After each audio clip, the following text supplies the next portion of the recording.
It's not like Skilling watching child abuse and animal porn that we don't know about. Neither is it the over 30,000 falsified breath tests. We know all about those too. We also know about the other police who are being investigated for surfing porn sites on their work phones. But for all the revelations coming out about the New Zealand police's descent into Praetorianism under Costa's stewardship, courtesy of the last Labour communist regime, there's still a mountain of dirty laundry that hasn't yet seen the light of day. Let's change some of that right now. Andy's Hate Hub was a mass surveillance system implemented under Costa's regime that focused on spying on and recording what it called hate speech, usually lifted from social media sites. Hate speech at the peak of Costa's tenure meant any speech that disagreed with or dissented to the ideological propaganda of the last Labour communist government.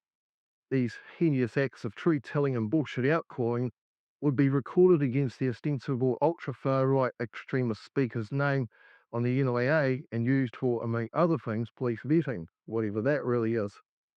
Police promised the Free Speech Union that they would stop the so called non criminal hate incident or NCHI training and data collection, but conflicting information has since come to light. The current status of Andy's Hate Hub remains a point of contention. While police announced that they had abandoned recording subjective non criminal hate incidents allegations as a category by May 2025, critics remain skeptical about whether mass electronic surveillance and recording of non criminal speech have truly ceased. At this stage, it's sufficient to note that Andy's Hate Hub does not rely on additional police infrastructure. They can activate it or deactivate it at any time, and if it draws criticism, they can simply rename it into something else and it will disappear and appear to be gone. Just park that intel to one side as part of the bigger picture. Most New Zealanders don't really understand just how out of control the New Zealand police became in their unrelenting thirst for power and control under Costa's tenure. Costa maintained a veil of cuddly kindness and policing by consent, but behind the scenes he was busy with Stalinist reforms to policing that would shock most New Zealanders. Most New Zealanders don't know what the police were actually in the process of building. Well, let me take you through the evidence, and you can see for yourself what these evil, scheming narcissists were up to.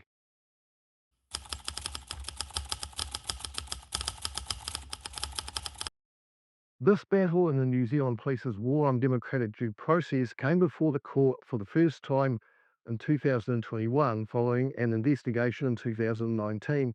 The case, a judicial review known as East versus the Commissioner of Police, was heard in the Wellington High Court, presided over by Davison J. The applicant in the case, a male sideline teacher, has name suppression. We'll just call him Stephen. Stephen applied to the court for an order that the police remove allegations that they were maintaining recorded against his name on their computerized propaganda archives. There's a link to Stephen's case in the description. Stephen was accused by the police, but importantly, not anyone else, of grooming a 15-year-old female student. After an investigation, the police concluded there was insufficient evidence to charge Stephen with grooming, so instead they imposed on him a thing they titled formal warning. The other ostensible warning was recorded on police propaganda databases, including the National Intelligence Application, and it was used to prevent Stephen from gaining employment as a teacher during pre-employment processes that included police vetting. Stephen never accepted that he had done anything wrong. Frankly, if you read the case, it does seem that the police were off on a Christchurch case-style witch hunt. There are a number of problems with what the police tried to do in Stephen's case. The most unlawful and improper connivance about this so-called formal warning is that it was not a warning at all. The misnaming of what is in reality a type of conviction is a blatant lie promulgated by the police and their allies. Let me explain. A warning, usually conditional in this kind of scenario, is a notification that something bad will happen in the future if some kind of impudent behavior is repeated. For example, if you beat your missus again, we'll prosecute you for assault. Straightforward, right? There's no arguing that that's a warning. What a warning is not is an indelible black mark placed immediately rather than prospectively against Stephen's name, a black mark that instantly affects his rights and interests, not as a consequence of repeated impugn behavior in the future, but instead as a consequence of his alleged original behaviour. That's not a warning, it's a punishment. It's a type of criminal conviction. It's a quasi conviction. It's a negative black mark against Stephen's name that has real and serious consequences for him for alleged conduct that has already happened. So, one of the tactics used by the police to wage war against democratic due process is, surprise, surprise, a thing called Orwellian newspeak.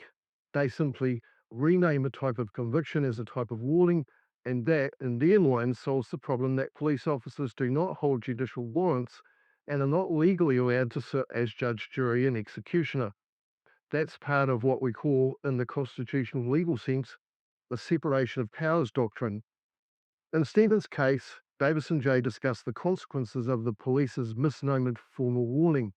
He concluded, and rightly so, that this device invented by the police was akin to a conviction rather than being a notice of some dire future consequences arising from a repetition of impugned conduct. Quoting Davison directly, this is what he held. The absence of any statutory authority or common law authority for formal warnings and the lack of any promulgated protocol prescribing the prerequisite requirements for their use means that they are not prescribed by law. Davis and Jay also found that the police had run roughshod over Stephen's rights protected by the New Zealand Bill of Rights Act. Fundamental rights such as the presumption of innocence and the right to natural justice had been totally ignored and consequently breached by the police's extrajudicial vigilante action. The court declared that these so-called formal warnings were illegal. It set Stevens one aside, ordered the police to remove any references to it from their records, and the court ordered that the police give notice to all parties who had been given their vetting report about Stephen. They were to be informed that the quasi-conviction had been declared illegal and set aside.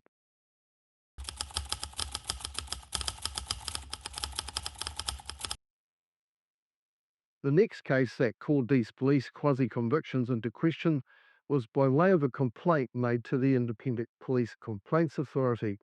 In that case, a music teacher was similarly accused of grooming by the police, and again, the report, which appears to be yet another police witch hunt, is linked in the description below. In this second case, the police, instead of mistitling their quasi-conviction as a warning, tried instead to pass it off as a thing called a prevention visit.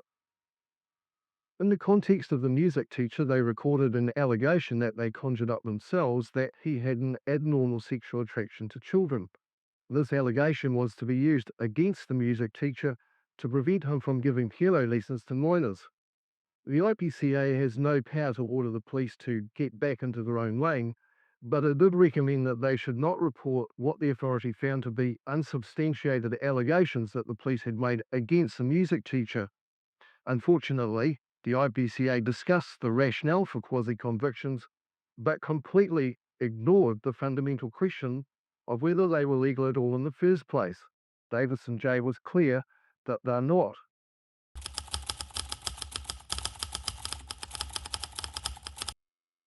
The next case in the chronology is one I am a preeminent expert on because it involved me personally and directly. In this case, the police were dealing with an offender by the name of Jeffrey Barclay Cavill. Ironically, Cavill is himself a former police officer located in Christchurch. Unfortunately, I came into Cavill's sphere of obsession by way of his ex-wife, who I've known since we were teenagers. I've been obliged to obtain a civil harassment restraining order against Cavill, and several months after getting that, I also had to prosecute him in the criminal court for breaching it. So why did I have to do all this policing and law enforcement work for myself?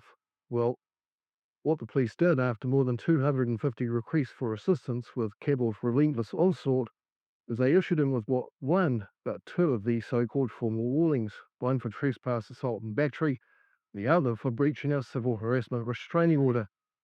The second quasi-conviction promulgated against Cavill was after Stephen's case, so the police knew very well it was illegal when they did it. Turned out, if the restraining order was going to be enforced, I'd have to do it myself.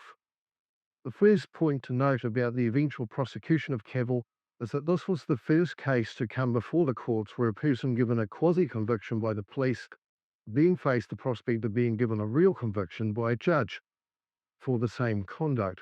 What was not raised in Cavill's prosecution, in which he pled guilty, was the potential to claim a defence of double jeopardy. Cavill, who had been given 2 quasi-convictions by the Commissioner of Police by facing a private prosecution, Cavill was in effect being tried twice for the same offending. And therein lies the fundamental problem with these illegal quasi-convictions. The judiciary has mandated that a quasi-conviction cannot be imposed unless the suspect has admitted their guilt.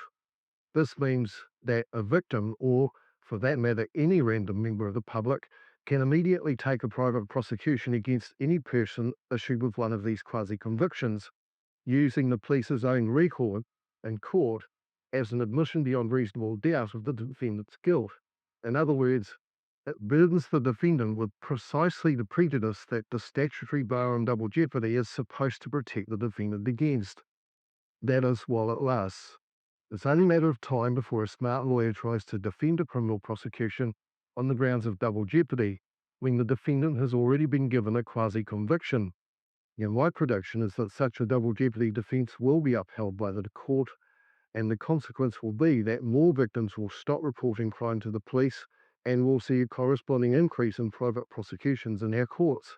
And of course, street justice will become the remedy of choice for those who are fortunate enough to not hold a law degree. One of the fundamental requirements of our criminal justice system is transparency.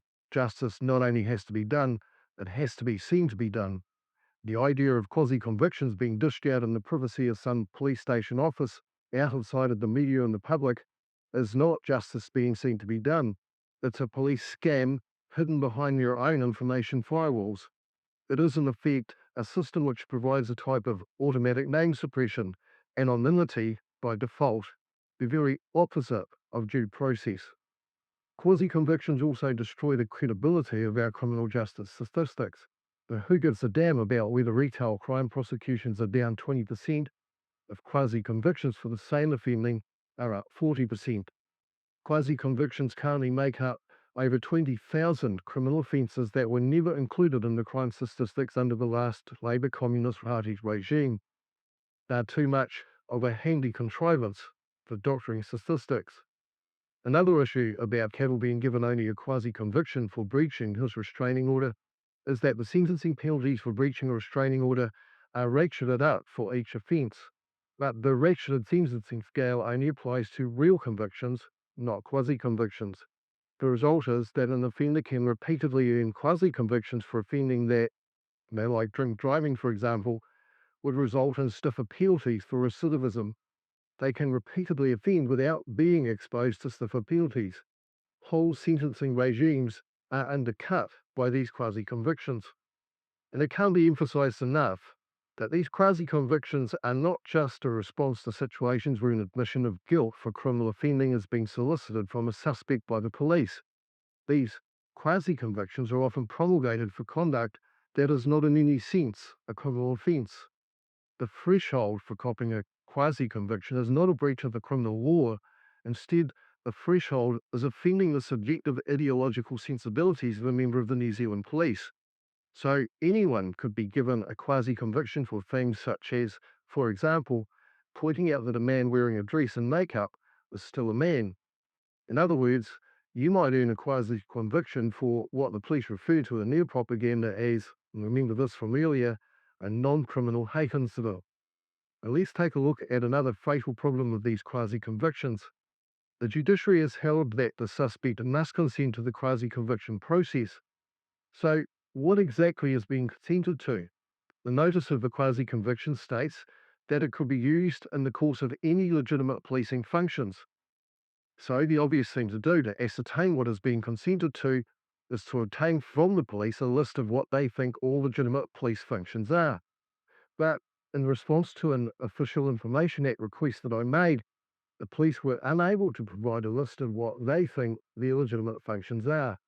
And to make matters worse, the one thing that they do claim as a legitimate policing function, which is using the quasi-conviction for employment vetting, is not a legitimate policing function, because employment vetting is not a prescribed policing function in the Policing Act. So the core purpose of these quasi-convictions relies on the extension of policing into an extra statutory unlawful function.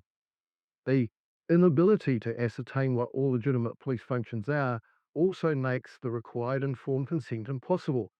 How can you agree to something if neither you nor the other party to the agreement know what's being agreed to?